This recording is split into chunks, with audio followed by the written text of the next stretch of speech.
Hello, नमस्कार साथियों। स्वागत है आप सभी का हमारे यूट्यूब चैनल एजुकेशन सर्वोदय में। जैसा कि दोस्तों चाल समय दूरी के दोस्तों इस समय हम थ्योरी पढ़ा रहे हैं, जिसमें थ्योरी का पार्ट 1 कंप्लीट हो चुका, जिसमें हमने देखा कि यूनिट को कन्वर्ट कैसे करते हैं, किलोमीटर को मीटर में, घंटे को सेकंड में, ठीक है, कैसे चेंज किया जाता है। तो तीनों चीज़ें हमने चेंज करना देख लिया था। कौन कौन सी? टाइम को चेंज करना देख लिया, स्पीड को चेंज करना देख लिया, तथा डिस्टेंस को चेंज करना देख लिया हमने, ठीक है, हम समझ चुके हैं। और दोस्तों अब क्या है, सेकेंड पार्ट आया था। सेकेंड पार्ट में दोस्तों हमने बताया था कि जब टाइम कांस्टेंट होगा तो स्पीड इंटू डिस्टेंस का रेशियो क्या होगा। ऐसे ही तीनों चीज़ें पर डिस्कशन हुआ था। तो दोस्तों आज हमारा क्या रहेगा, आज हम देखते हैं कि एवरेज स्पीड कैसे निकाली जाती है, कि ए तथा बी, या ए किसी समय में इतनी डिस्टेंस कवर करता है इतनी चाल से, तो उनकी औसत चाल निकाल। अब दोस्तों हम ये समझ लेते हैं कि पहले इसमें उदाहरण के तरीके से देख लेंगे, फार्मूले देख लेंगे, हमारा बेस कंप्लीट हो जाए इस तरीके से। तो पहले हम दोस्तों चलते हैं बोर्ड पर और देख लेते हैं। तो दोस्तों पॉइंट नंबर हमारा फर्स्ट क्या रहेगा, पॉइंट नंबर फर्स्ट हम बना के चलते हैं, मान के चलते हैं। पॉइंट नंबर फर्स्ट हमारा क्या है, इसमें दोस्तों है कि औसत चाल हमको निकालना है, ठीक है, औसत चाल। यानी दोस्तों क्या निकालना है, एवरेज स्पीड, एवरेज स्पीड निकालनी है। अब दोस्तों एवरेज स्पीड कैसे निकालते हैं, हम जानते हैं कि एवरेज कभी एक चीज का नहीं लिया जाता है। एवरेज है तो कम से कम दो चीजें तो होंगी ही, दो चीजें होंगी तभी तो उनका औसत ले रहे होंगे, तभी तो उनका एवरेज ले रहे होंगे। तो इसमें क्या करते हैं दोस्तों, कोई दो चालें होंगी। मान लो यहां से ए कोई दूरी कितने किलोमीटर पर घंटे की स्पीड से जा रहा है, चलो इस तरीके से समझ लो आप लोग कि जैसे कोई एक व्यक्ति है, ठीक है, जैसे कोई एक व्यक्ति है कोई एक व्यक्ति है, ये अपने काम पर जा रहा है, ठीक है, अपने काम पर कितने स्पीड से जा रहा है, 30 किलोमीटर पर घंटे की स्पीड से ये जाता है, ठीक है, ठीक है। अब जब यह अपना काम करके वापस लौटता है तो यह दोस्तों इसकी स्पीड क्या हो जाती है, इसकी स्पीड रह जाती है 20 किलोमीटर पर घंटे की स्पीड से ये वापस लौटता है, ठीक है। गया दोस्तों कितने की स्पीड से था, गया दोस्तों यह था 30 किलोमीटर पर घंटे की स्पीड से, बट यह वापस हो रहा है तो इसकी स्पीड रह गई 20 किलोमीटर पर घंटा। तो दोस्तों ये हमारा क्या रहा, यहाँ पर ये इसकी स्पीड क्या हो गई, S1 स्पीड आ गई, और ये क्या स्पीड आ गई, S2 स्पीड आ गई। तो यहाँ से हम फार्मूला क्या बनाते हैं, क्योंकि दो दूरियां हैं तो किस तरीके से फार्मूला बनाते हैं कि ए की जो एवरेज स्पीड होगी, इस व्यक्ति की जो एवरेज स्पीड होगी, ये एवरेज स्पीड हम एस से लिख लेते हैं। एवरेज स्पीड होगी क्या होगी, 2 इंटू S1 इंटू S2 अपान S1 प्लस S2, ठीक है। ये एवरेज स्पीड का हम बना लेते हैं फार्मूला। ये हो गया कोई फार्मूला एवरेज स्पीड का। जब कब, जब जहां पर दो क्या है, दो स्पीड दे रखी होगी, किसी एक व्यक्ति की दो स्पीडें दे रखी होंगी, वहां पर हम ये फार्मूला यूज कर लेते हैं, ठीक है। तो कैसे हम निकालेंगे, अगर इसी डाटा को इसमें रखें, इस फार्मूले में रखते हैं, तो एवरेज स्पीड क्या होगी, या एस लिख लो या एवीएस लिख लो, कुछ भी लिख लो। हम एस लिख रहे हैं तो आप लोग एस ही लिख लें, एस फिक्स में है, यानी एवरेज स्पीड। एवरेज स्पीड को कैसे लिखेंगे, 2 इंटू S1 क्या हो गया 30, S2 क्या हो गया दोस्तों 20, और अपान में क्या है S1 प्लस S2 यानी 30 प्लस 20, ठीक है। अब इसको सॉल्व कर लेंगे, एस बराबर क्या निकल के आएगा, 2 इंटू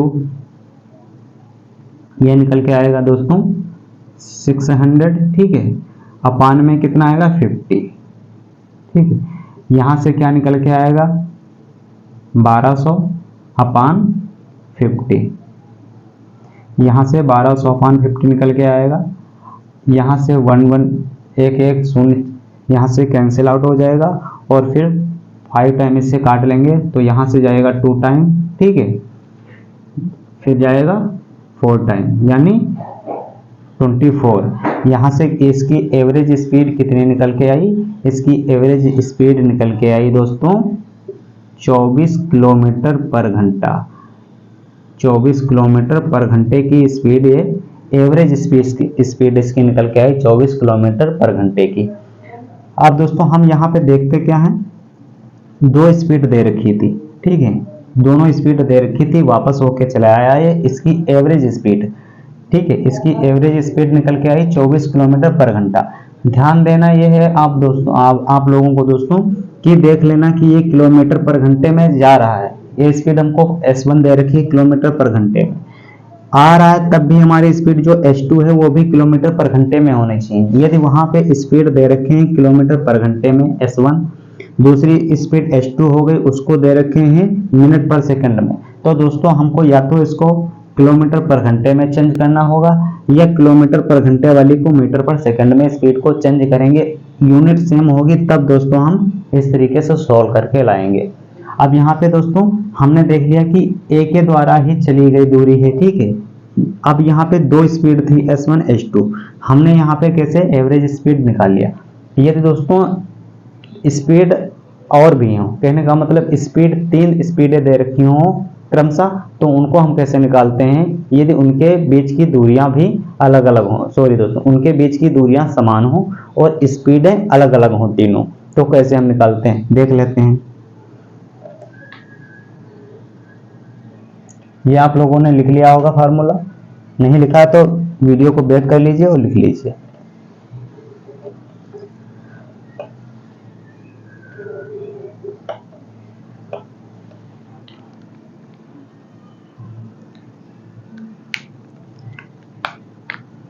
यहाँ पे दोस्तों देखते हैं कि जैसे एक स्पीड क्या है, किसी व्यक्ति की पहली स्पीड क्या है S1, पहली स्पीड मान लेते हैं, पहली स्पीड 2 किलोमीटर पर घंटा है, ठीक है। दूसरी स्पीड क्या है S2 क्या है 5 किलोमीटर पर घंटा है। तीसरी स्पीड S3 मान लेते हैं क्या है 3 किलोमीटर पर आवर है, ठीक, 3 किलोमीटर पर आवर है।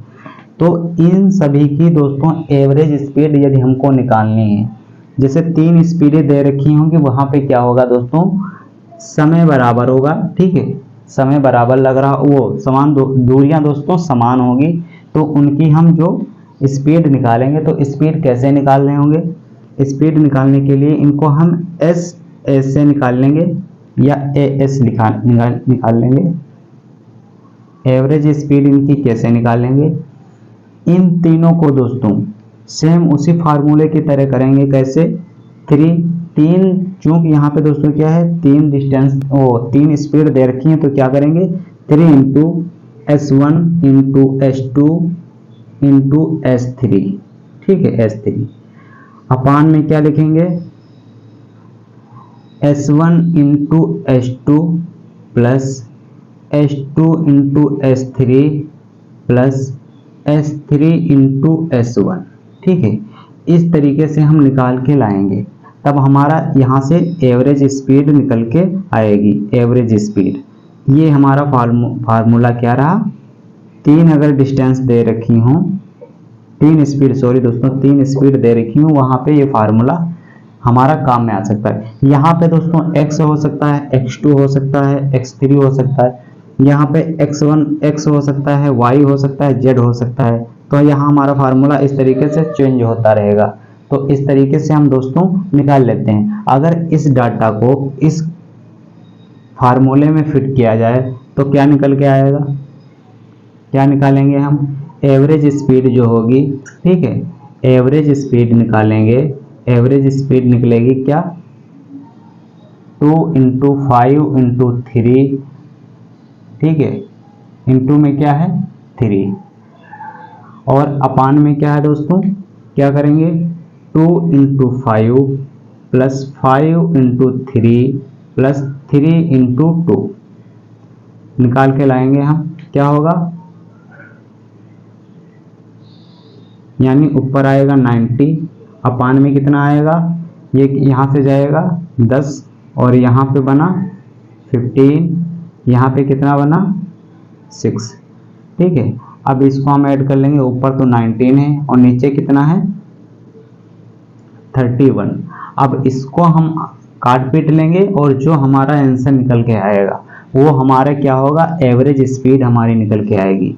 इसको काट पीट लेंगे, इसको सॉल्व कर लेंगे, जो हमारी स्पीड निकल के आएगी वो दोस्तों, मतलब यहाँ पे दोस्तों क्या है 2 पॉइंट आगे बढ़ा के आएगा ऐसे। ठीक है, इसको सॉल्व कर लेंगे तो हमारा एवरेज स्पीड जो है तीनों की, जब 3 स्पीडें दे रखी होंगी और दूरियां क्या हैं, डिस्टेंस क्या है, समान होगी, तो वहां पे हम इस तरीके से निकाल कर लाते हैं और इस तरीके से हमारा निकल के आता है क्या, एवरेज स्पीड। हम अगर एवरेज स्पीड निकालते हैं तो इस तरीके से निकाल कर लाते हैं। ठीक है, ये हमारा पॉइंट नंबर 2 रहा, पॉइंट नंबर 2 हो गया। ठीक है, अब पॉइंट नंबर यहाँ पे 3 भी देख लेते हैं, लेकिन तब तक दोस्तों हम इसको इरेज करते हैं। आप लोगों ने लिख लिया होगा। इस तरीके से क्वेश्चन को परीक्षा में आते हैं कि ए किसी दूरी को क्रमशः ए किसी दूरी को इतने किलोमीटर पर घंटे की स्पीड से इतनी दूरी को, दूरी दे रखे होंगे या दूरी पता होगी, तो यहाँ पे दोस्तों कोई फार्मूला यूज नहीं हुआ, यहाँ एवरेज स्पीड निकालने के लिए हुआ है। हम कहीं पर क्या करेंगे, एवरेज स्पीड निकालने के बाद में टाइम डिस्टेंस फाइंड आउट करनी पड़ सकती है, तो पहले हमको एवरेज स्पीड निकालनी आ रही होगी तभी हम आगे की प्रोसेस कर पाएंगे। अगर हमको एवरेज स्पीड ही निकालनी नहीं आ रही होगी तो हम यहाँ पर जो है स्पीड का एवरेज नहीं निकाल पाएंगे, एवरेज नहीं निकलेगा तो हम क्वेश्चन में फिट नहीं कर पाएंगे। ठीक है, तो हमें पहले क्या है, एवरेज स्पीड निकालनी आनी चाहिए। ठीक है, अब यहाँ पे क्या होता है, एक दोस्तों पॉइंट नंबर 3 होता है, पहले हम इसको इरेज कर लेते हैं।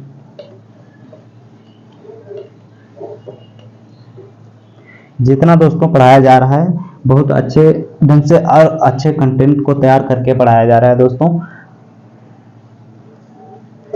हमें आशा है दोस्तों आप लोगों को अच्छे से समझ में आ रहा होगा सब कुछ।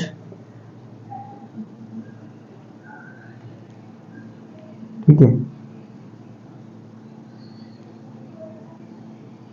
यहाँ पे पॉइंट नंबर 3 हम क्या देख लेते हैं, पॉइंट नंबर 3 देख लेते हैं कि जहाँ पे दोस्तों क्या है, जो स्पीड का क्रम है, स्पीड का क्रम का मतलब यह है कि स्पीड बहुत ज़्यादा का मतलब ये नहीं है कि बहुत हाई स्पीड, नहीं, स्पीडों का जो रेशियो है या स्पीडों का क्रम है या स्पीडें जो हैं एक नहीं, बहुत सारी स्पीडें दे रखी हैं। जैसे यहाँ पे दे रखे हैं S1, S2, S3, ठीक है, S4, ऐसे बहुत सारी दे रखी हैं। तो वहाँ पे हम जो है एवरेज निकालते हैं जब स्पीड का, तो क्या निकालते हैं, एवरेज स्पीड निकालते हैं, क्या निकालते हैं, टोटल। तो दोस्तों जब अलग अलग चालों से अलग अलग दूरियां तय की गई हैं तब क्या होगा, टोटल डिस्टेंस अपान टोटल टाइम। ठीक है, यानी संपूर्ण यात्रा में कुल दूरी और संपूर्ण यात्रा में लगा कुल समय। ठीक है, यहाँ पे हम इस तरीके से ज्ञात कर लेते हैं, तो ये हमारा फार्मूला इसके लिए कंप्लीट बन जाता है। ठीक है, बहुत सारी यहाँ पे इस तरीके से बताते हैं। ठीक है, कहीं होंगी, एक स्पीड न होकर 2 स्पीड होंगी तो हम निकाल लेंगे, 3 होंगी तो निकाल लेंगे, फिर 3 से ज़्यादा ये स्पीड है तो हम इस वाले फार्मूले को रखकर भी एवरेज स्पीड निकाल सकते हैं। ठीक है, अब दोस्तों कुछ क्वेश्चन बनते हैं हमारे, जैसे रेलगाड़ी वगैरह से। ठीक है, कि कैसे हाँ दोस्तों, यहाँ पे और एक और निकालना रहता है कि सापेक्ष चाल। ये पॉइंट हमारे 3 हो गए एवरेज स्पीड के। अब दोस्तों हम समझ लेते हैं कि सापेक्ष चाल, सापेक्ष चाल क्या होती है दोस्तों, सापेक्ष मतलब दोस्तों रिलेटिव मोशन या रिलेटिव स्पीड।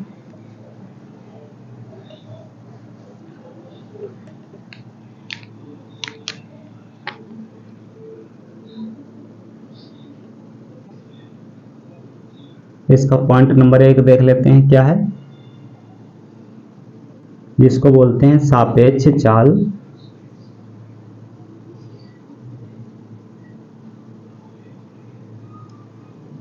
या इसको बोलते हैं इंग्लिश में रिलेटिव स्पीड या रिलेटिव मोशन।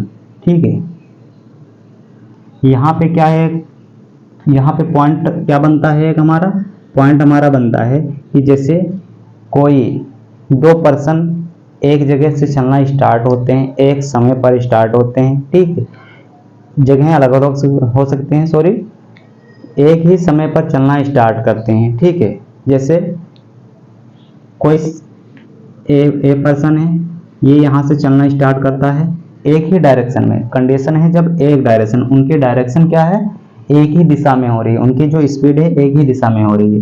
बी भी चलना स्टार्ट करता है। ठीक है, इसकी स्पीड मान लो 45 किलोमीटर है पर घंटे की।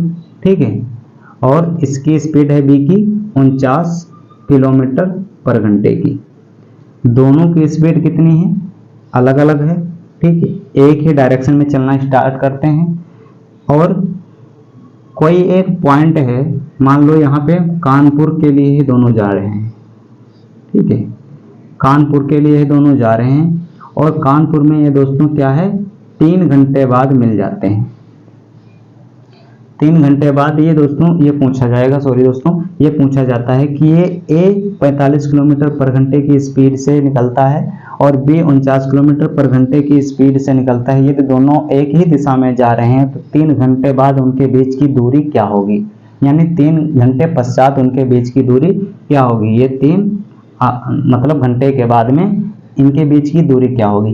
तो यहाँ पर हम कैसे निकालते हैं, तो पहले तो दोस्तों निकाल लेते हैं इनकी सापेक्ष चाल। सापेक्ष चाल कैसे निकलती है, सापेक्ष चाल दोस्तों यानी रिलेटिव डिस्टेंस, रिलेटिव स्पीड कैसे निकालते हैं, यानी इनका और इनको माइनस करते हैं। यदि एक ही डायरेक्शन में हैं, यदि एक ही डायरेक्शन में दोनों हैं तो इनको और इनको माइनस करते हैं। स्पीड S1 को, ये स्पीड क्या है S1 और ये क्या स्पीड है S2। तो यहाँ को दोस्तों इन दोनों को क्या करते हैं, S1 माइनस S2 या जो बड़ा होगा उससे। ठीक है, S2 माइनस S1, यानी दोस्तों हमको इनसे घटाना रहता है। फिर हम क्या करेंगे यहाँ पे, तो इनको घटाएंगे, इनका जो है 49 माइनस 45 तो कितना निकल के आएगा 4, ये किलोमीटर पर घंटा। क्योंकि किलोमीटर पर घंटे में हमारी स्पीड दे रखी थी, यहाँ से क्या है 4 किलोमीटर पर घंटा। ये क्या है सापेक्ष चाल, सापेक्ष चाल हमको पता चल गई और इसका टाइम दे रखे हैं, चाल और टाइम हमको दे रखे हैं। तो चाल बराबर क्या होता है, चाल बराबर क्या होता है दूरी अपान समय। चाल बराबर क्या होता है दूरी अपान समय। ठीक है दोस्तों, हम यहाँ पर समझ लेते हैं थोड़ा क्या होता है चाल बराबर दूरी अपान समय। पहले यहाँ पर समझ लेते हैं उसके बाद में यहाँ। तो चाल यहाँ पे कितनी दे रखी है 4 किलोमीटर, ठीक है, पर आवर, और यहाँ पे टाइम कितना दे रखे हैं 3 घंटे में। तो दूरी क्या है x मान लेते हैं और समय क्या है 3 आवर। ठीक है, अब यहाँ से दोस्तों देख लेंगे आप, इसकी और इससे मल्टीप्लाई हो जाएगी तो कितना आएगा 12, जो 12 क्या निकल के आएगी डिस्टेंस। ठीक है, यहाँ पे देख लेते हैं इनकी,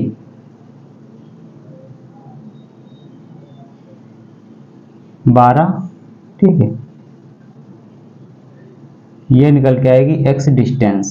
ठीक है, इनकी डिस्टेंस निकल के आएगी, इनके बीच में दूरी कितनी होगी 12, और ये चूंकि ये किलोमीटर में दे रखे हैं, ठीक है, तो ये भी दोस्तों किलोमीटर में ही दूरी होगी।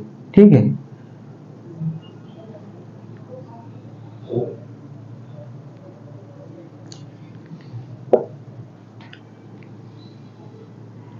ठीक है, यहाँ पे जैसे पूछ रहा होगा इसकी दूरी किलोमीटर में बताइए, तो यहाँ पे दूरी कितने आएगी 12 किलोमीटर। इस तरीके से हम निकाल लेंगे, क्योंकि किलोमीटर पर घंटे में अगर इसको दे रखें तो इसकी दोस्तों हम क्या निकाल रहे हैं दूरी, अगर निकालेंगे तो दूरी दोस्तों 12 किलोमीटर, यानी हम कहीं पर यहाँ पर लिख लेंगे 3 घंटे पश्चात, 3 घंटे पश्चात ए व बी एक दूसरे से 12 किलोमीटर की दूरी पर होंगे, 12 किलोमीटर की दूरी पर होंगे। कितने? 3 घंटे के पश्चात। एक ए और बी दोनों क्या हैं? 12 किलोमीटर की दूरी पर होंगे। ठीक है, ये हमसे पूछ लिया जाता है कि इसकी दूरी बताइए, तो ए और बी की दूरी क्या होगी? 12 किलोमीटर होगी। इसी तरीके से दोस्तों दूसरा क्वेश्चन यहाँ पे बनता है। ठीक है, आप लोग इसको नोट डाउन कर लीजिए।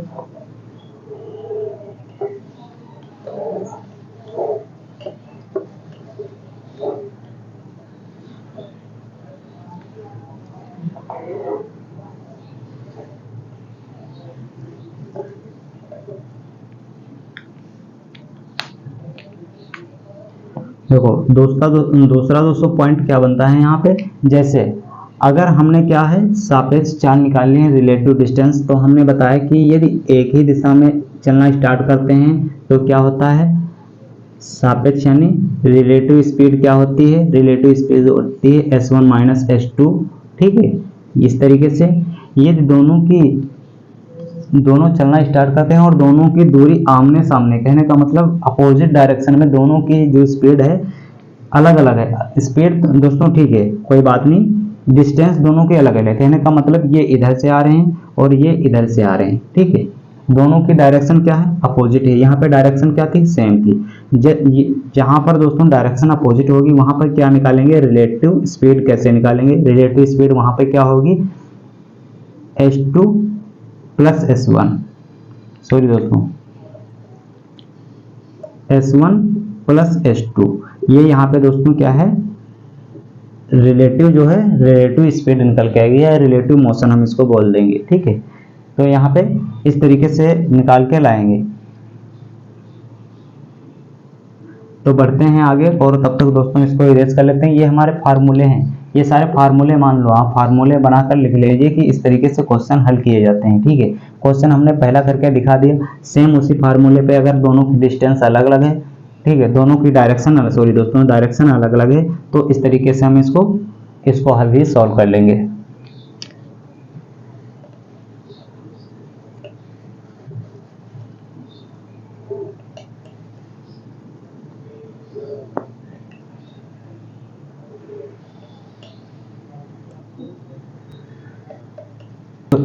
दोस्तों हमने एक पॉइंट बताया था यहाँ पे, जैसे क्या करते हैं जब ए तथा बी, ठीक है, ए तथा बी दोनों एक दूसरे से अपोजिट, जैसा हमने माना था कि एक दूसरे से अपोजिट को चलना स्टार्ट करते हैं, वहां पर भी दोस्तों क्या होगी? सापेक्ष चाल जब निकालेंगे। ठीक है, सापेक्ष चाल जब निकालते हैं, ठीक है, सापेक्ष चाल जब निकालते हैं या सापेक्ष स्पीड बोल देंगे, सापेक्ष चाल जब निकालते हैं तब भी दोस्तों क्या होगा? s1 प्लस s2 होता है। ठीक है, दोनों की चालों का योग हो जाता है इस तरीके से, जैसे a यहाँ पर था, ठीक है, और b यहाँ पर था और दोनों एक दूसरे से अलग को करना स्टार्ट हुए, वहां पर दोस्तों क्या होता है? s1 प्लस s2 हो जाता है। ठीक है, अब दोस्तों यहाँ पे हम दोस्तों कुछ रेलगाड़ी से संबंधित क्वेश्चंस आते हैं।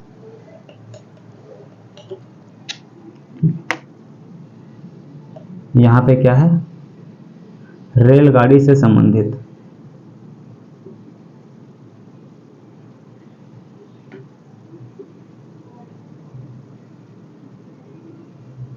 यहाँ पे कुछ पॉइंट होंगे दोस्तों, मैं आपको थोड़ा पीडीएफ के तौर पे ऐसे ही कट करके वीडियो में डाल दूंगा। ठीक है, क्योंकि सारे पॉइंट लिखवाना जरूरी नहीं होता, यहाँ पे इंपॉर्टेंट चीजें बताई जाएं, क्योंकि वीडियो फिर ज़्यादा लंबी होने लगती है। तो तेज रेलगाड़ी के द्वारा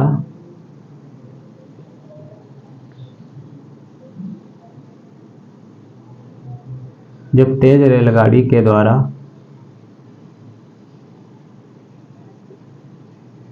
धीमी रेलगाड़ी को पार करना हो तब क्या करेंगे दोस्तों? पार करना हो तब यहाँ पे दोस्तों कैसे निकालते हैं? यहाँ पे हम RL1 मान लेते हैं, यानी जो पहली रेलगाड़ी है तेज वाली उसकी स्पीड RL1, ठीक है, प्लस RL2, दोनों की स्पीड नहीं दोस्तों, दोनों की लंबाई, एक रेलगाड़ी की लंबाई दूसरी रेलगाड़ी, दोनों जो रेलगाड़ियों का योग निकाल लेते हैं, तो यहाँ पे दोस्तों क्या करते हैं, जैसे ये रेलगाड़ी फर्स्ट की हमारी लंबाई हो गई और ये रेलगाड़ी सेकंड की लंबाई हो गई। अब दोनों का योगफल निकालने, यानी रेलगाड़ी फर्स्ट यानी इसकी लंबाई प्लस इसकी लंबाई, दोनों की लंबाइयों का योग प्लस जो यहाँ पे क्या होगा धीमी, यानी हम लिखेंगे आर एस। जो रेलगाड़ी स्लो होगी, रेल जो स्लो होगी, आर एस मतलब रेल जो स्लो होगी उसकी दूरी को घटा लेंगे, यानी जो फास्ट होगी, सॉरी दोस्तों यहाँ पे पहले फास्ट लिख देते हैं, जो रेलगाड़ी फास्ट होगी उससे घटा देंगे रेलगाड़ी स्लो वाली की स्पीड को। ठीक है, दोनों के स्पीड को घटा लेंगे, वहां पे हमारा इतने टाइम निकल के आएगा कि इतने समय में पार कर लेगी। किस तरीके से, रेलगाड़ी फर्स्ट की जो है लेंथ यानी इसकी लंबाई, रेलगाड़ी सेकंड की लंबाई, और दोनों रेलगाड़ी जिसकी स्पीड ज़्यादा होगी और जिसकी स्पीड कम होगी, कम ज़्यादा वाली स्पीड से कम वाली स्पीड को घटा लेंगे, कम वाली रेलगाड़ी की स्पीड को घटा लेंगे, और वहाँ पे क्या निकल के आएगा, हमारा निकल के आएगा कि कितने टाइम में इसको पास कर लेगी। ठीक है,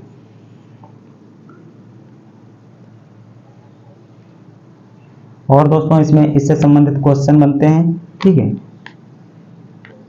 यहाँ पे पॉइंट नंबर 1 होता है और पॉइंट नंबर आप लोग नोट डाउन कर लीजिए, इसके बाद हम इसको इरेज करते हैं और फिर बताते हैं इसका पॉइंट नंबर 2। ये पॉइंट नंबर 1 रहा, पॉइंट नंबर 1।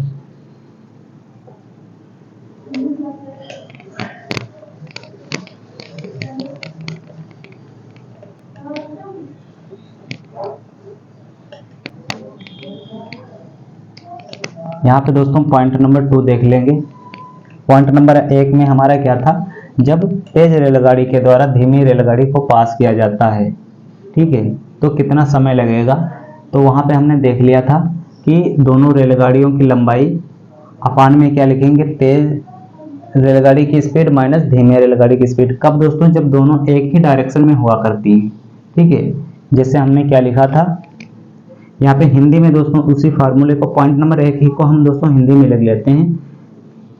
वहाँ पे हिंदी में कुछ लिखवा दिया था कि जब तेज रेलगाड़ी के द्वारा धीमी रेलगाड़ी को पास किया जा रहा हो। ठीक है, जब यहाँ पे आगे उसी में बढ़ा लेना, जब दिशा एक ही हो, एक ही हो। ठीक है, यानी दोनों जो रेलगाड़ियां हों एक ही डायरेक्शन में जा रही होती हैं, तब वहां पे क्या करते हैं, यहाँ पे दोस्तों क्या है, तेज रेलगाड़ी की लंबाई, यानी यहाँ पे हम सीधे लिख लेंगे दोनों रेलगाड़ियों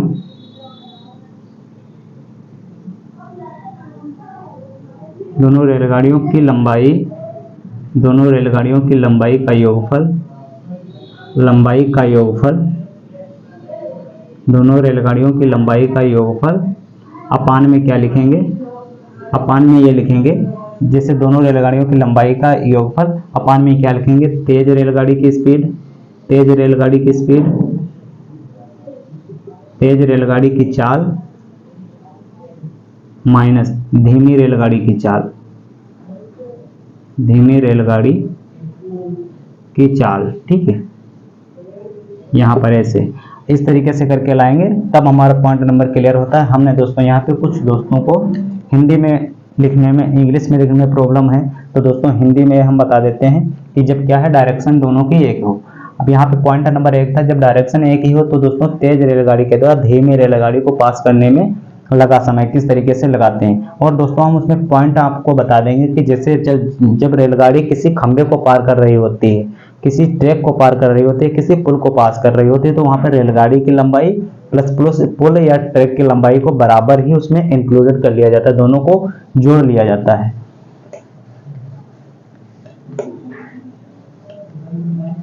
यहाँ पे पॉइंट नंबर 2 हम क्या लिखेंगे,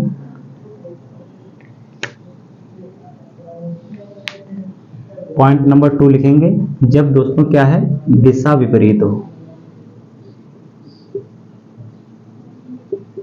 यानी अपोजिट डायरेक्शन हो, अपोजिट डायरेक्शन है और तेज रेलगाड़ी के द्वारा, तेज रेलगाड़ी के द्वारा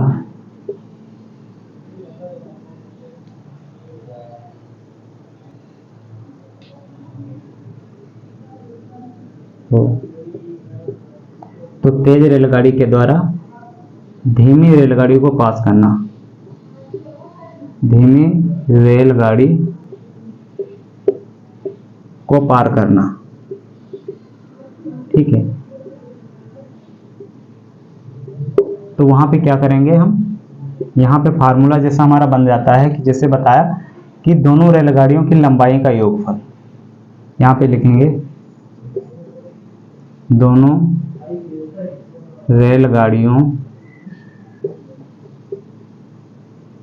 की लंबाई का योगफल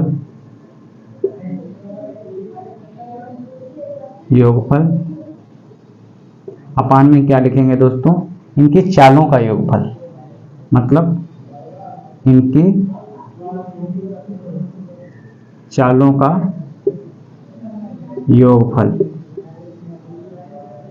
ठीक है, क्वेश्चन हम दोस्तों जब नेक्स्ट वीडियो बना रहे होंगे, वीडियो लंबी खिंच जाती है दोस्तों थ्योरी में ही, और थ्योरी जब तक कंप्लीट नहीं होती, बेस आपका कंप्लीट नहीं होगा, तब तक आप क्वेश्चन आपके सामने आ जाएगा, वहां पे समझ ही नहीं पाओगे कि हमको निकालना है कि कैसे करेंगे। तो दोस्तों ये बेस हमारा कंप्लीट होना चाहिए। हम दोस्तों बेस कंप्लीट करवा रहे हैं, बेसिक बता रहे हैं पहले, उसके बाद में दोस्तों फिर और क्वेश्चन हम दोस्तों इस व्हाइट बोर्ड पर नहीं लेकर आते हैं, इसलिए नहीं लेकर आते हैं, एक क्वेश्चन हम लिख के लाएंगे दोस्तों, उसको समझाएंगे। ठीक है, उसके बाद में दूसरा क्वेश्चन लिखना, फिर वो उसके ऑप्शन लिखना, उसके बाद क्वेश्चन को हल करना, इसमें टाइम दोस्तों ज़्यादा लगता है, और टाइम ज़्यादा लगने पर दोस्तों क्या है, बच्चे परेशान होने लगते हैं। ठीक है, और क्वेश्चन हमारे 2 हो पाते हैं और लग जाता है हमको 1 घंटा। ठीक है, और जल्दी ऐसा नहीं है, चीज़ें समझ में आनी चाहिए, टाइम चाहे जितना लगे। तो हम छोटी छोटी वीडियो दोस्तों बना लेंगे, आप लोगों को समझ में आना चाहिए, जितने पॉइंट बता रहे हैं क्लियर होते जाएंगे। आप लोग कमेंट में यस या नो लिखते जाएं, अगर नो लिख रहे हैं तो हम समझेंगे कि भाई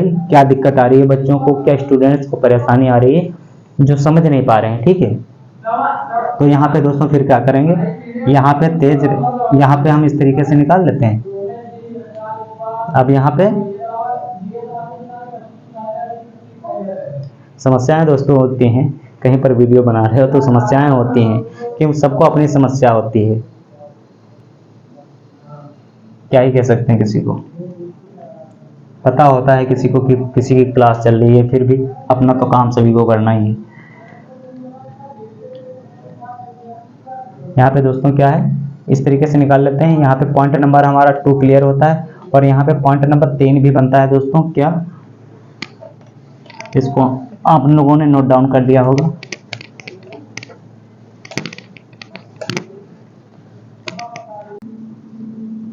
यहाँ पर दोस्तों पॉइंट नंबर 3 देख लेते हैं,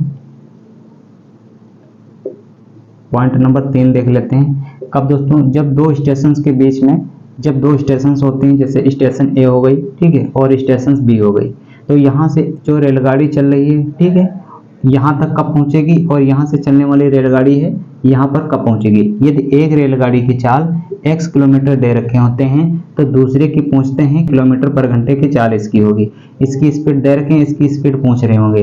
तो यहाँ पे मान लेते हैं कि एक रेलगाड़ी की स्पीड है, एक रेलगाड़ी की स्पीड ये दे रखे हैं, एक रेलगाड़ी की स्पीड या चाल दे रखे हैं x। तो दूसरी वाली दोस्तों है, दूसरी वाली जो मान लेते हैं, या दूसरी मान लेंगे, या a इसको मान लेते हैं और b इसको मान लेते हैं। ये स्टेशन से, स्टेशन पे ए ट्रेन भी जा रही है, और इधर से b स्टेशन से b वाली ट्रेन आ रही है। ठीक है, तो दूसरी b वाली की जो b वाली रेलगाड़ी होगी उसकी चाल क्या होगी, b दूसरी यानी b रेलगाड़ी की चाल, रेलगाड़ी की चाल बराबर क्या निकल के आएगा दोस्तों, रेलगाड़ी की चाल क्या होगी, x अपान x इंटू T1 अपान T2 किलोमीटर पर आवर। ठीक है, ये हमारा पॉइंट नंबर 3 क्लियर होता है।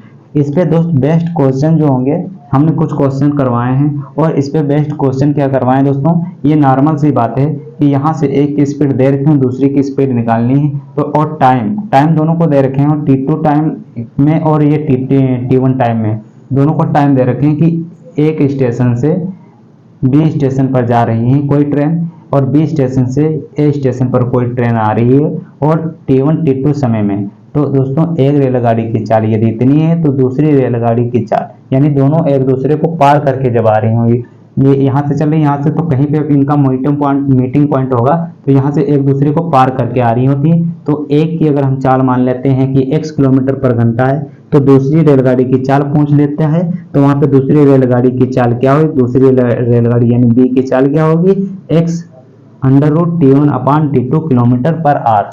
ठीक है, तो इस तरीके से हम इसकी स्पीड को फाइंड आउट कर लेते हैं। इसके बाद दोस्तों कुछ क्वेश्चन बनते हैं शांत जल वाले, नाव, धारा, जहाज वाले। ठीक है, इस तरीके से क्वेश्चन बनते हैं। तो पॉइंट हम वो उसको भी क्लियर कर लेते हैं। नेक्स्ट वीडियो में हम दोस्तों क्वेश्चन ही लेकर आएंगे। ये समझते हैं दोस्तों, ये कुछ क्वेश्चन हमारी जो लंबी हो जा रही है वीडियो, और हम दोस्तों कोशिश करते हैं कि नेक्स्ट वीडियो में हम दोस्तों क्वेश्चन लेकर आएँ, चाहे हम दोस्तों आप लोगों के सामने ना दिख रहे होंगे, लेकिन दोस्तों हम आपको क्वेश्चन करवा देंगे। ठीक है, और सारे आए हुए यूपीपी में स्पेशल बैच, ये मान लो यूपीपी का है, और यूपीपी के आए हुए क्वेश्चन सारे हम करवा देंगे। तो पॉइंट जो नेक्स्ट पॉइंट है हमारा, उसको भी देख लेते हैं कि चाल जो होती है शांत जल और धारा नाव वाले क्वेश्चन होते हैं, उनको देख लेते हैं। ठीक है, तब तक हम इसको इरेज कर रहे हैं, आप लोग इसको नोट डाउन कर लिए होंगे, हम इसको इरेज कर रहे हैं। हम दोस्तों इसको इरेज कर लेते हैं और देखते हैं, नेक्स्ट पॉइंट हम बता देते हैं, और अगले दोस्तों वीडियो में हम क्वेश्चन करवा लेंगे। ये हमारा दोस्तों थ्योरी कंप्लीट हो जाएगी। इसमें क्या है दोस्तों, यहाँ पे पॉइंट बनेगा नाव, धारा, जहाज से संबंधित प्रश्न से संबंधित। ठीक, इनसे संबंधित दोस्तों हम फार्मूले देख लेंगे। तो इसमें क्या होता है, एक दोस्तों होता है शांत जल, शांत या स्थिर जल। ठीक है, शांत या स्थिर जल। शांत या स्थिर जल का मतलब दोस्तों क्या है, शांत या स्थिर जल में क्या होगी, वेलोसिटी जो होगी वो शून्य होगी, वेग जो होगा शून्य होगा। जैसे हम फिजिक्स में पढ़ते हैं कि वेलोसिटी बराबर कांस्टेंट होती है, जहां पर वेलोसिटी कहीं पर शून्य होती है, फिर वहां पर जैसे इक्वेशंस ऑफ मोशन निकालते हैं, वहां पे कहीं कहीं पर वेलोसिटी जहां पर शून्य मान का लगाते हैं। ठीक है, हालांकि नहीं लगाते वो अलग बात है कहीं जगहों पर, लेकिन वेलोसिटी क्या होती है जहां पर शून्य क्या होती है, जब कोई किसी की यहाँ पे जैसे निकालते हैं t1 टाइम है, टाइम भी जीरो है, स्पीड भी जीरो है, वेलोसिटी यहाँ पर भी जीरो है। ठीक है, इस तरीके से तो यहाँ पे क्या निकालते हैं, शांत जल है, तो इसमें दोस्तों क्या है, वेलोसिटी होगी v बराबर होगी जीरो, यानी वेग होगा जो जीरो। ठीक है, अभी यहाँ पे दोस्तों क्या देखते हैं हम, एक होता है दोस्तों डाउन स्ट्रीम,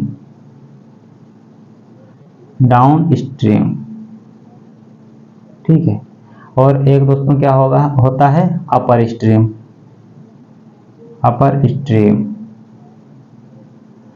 डाउन स्ट्रीम का मतलब ये दोस्तों होता है कि धारा की चाल की तरफ ही नाव की चाल है, मतलब धारा की चाल,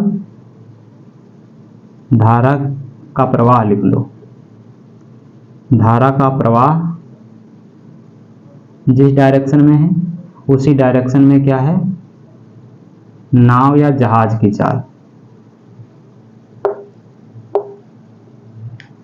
नाव या जहाज की चाल। ठीक है,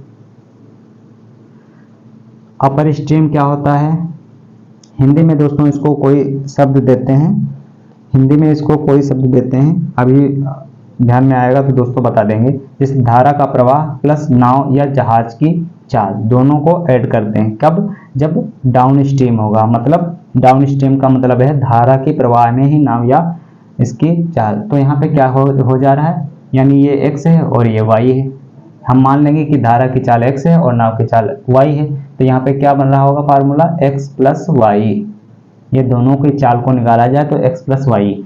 और यहाँ पे अपर स्ट्रीम जो होगा इसको दोस्तों कुछ ऊर्ध्व बोलते हैं। ठीक है, और इसको बोलते हैं दोस्तों अनु। ठीक है, इतना ध्यान रखना, मैं बता दूंगा अभी दोस्तों। तो यहाँ पे दोस्तों क्या होगा, धारा का प्रवाह, यहाँ पे क्या होता है, धारा का प्रवाह अपोजिट होता है। अगर धारा का प्रवाह इधर है तो दोस्तों नाव का जो प्रवाह होगा, नाव या जहाज का प्रवाह जो होगा, नाव या जहाज का प्रवाह हो जाएगा माइनस, यानी वो इधर की तरफ होगा। तो यहाँ पे क्या निकालेंगे, ये धारा का प्रवाह x मान लेते हैं, ठीक है, और नाव या जहाज की जो स्पीड है, चाल है, यहाँ पे दोस्तों सॉरी मैंने प्रवाह ही लिख दिया, इसके फ्लो में चाल, ठीक, की चाल, यहाँ पे तो x माइनस वाई। इस तरीके से दोस्तों क्वेश्चन बनते हैं। और दोस्तों मैंने बता दिया था मीटर पर सेकंड, सारे यूनिट चेंज करने के लिए हमने बता ही दी थी, ठीक है। तो दोस्तों एक बार हम इसको सर्च करके आप लोगों को ध्यान में करके बताते हैं, सर्च करके कि इसको क्या बोलते हैं।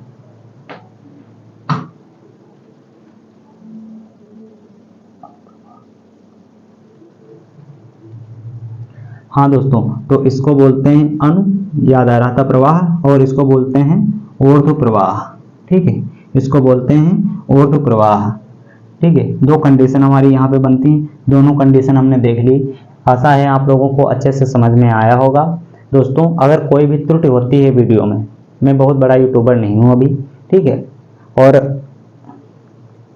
तो गलतियाँ भी हो सकती हैं दोस्तों।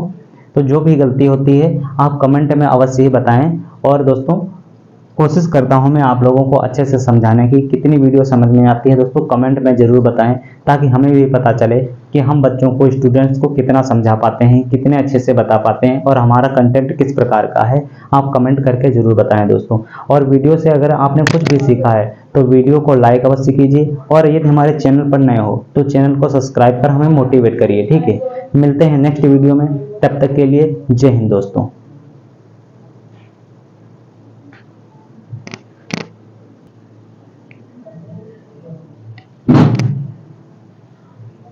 तो यहाँ से दोस्तों हम देख लेते हैं कि हमने ये बता दिया कि इस तरीके से निकालते हैं। अब इस पे फार्मूले क्या बनते हैं। फार्मूले दोस्तों इसी तरीके से बनते हैं कि जैसे अब यहाँ से यदि इसको पलट दिया जाए कि धारा का प्रवाह यदि हमको निकालना है, ठीक है, तो दोनों को क्वेश्चन को मर्ज करते हैं, ठीक है। तो हमको इसको इरेज कर लेते हैं और आपको बताते हैं कि कैसे क्वेश्चन को मर्ज करते हैं, कैसे दोस्तों इस फार्मूले इसको मर्ज करके फार्मूले बनाए जाते हैं।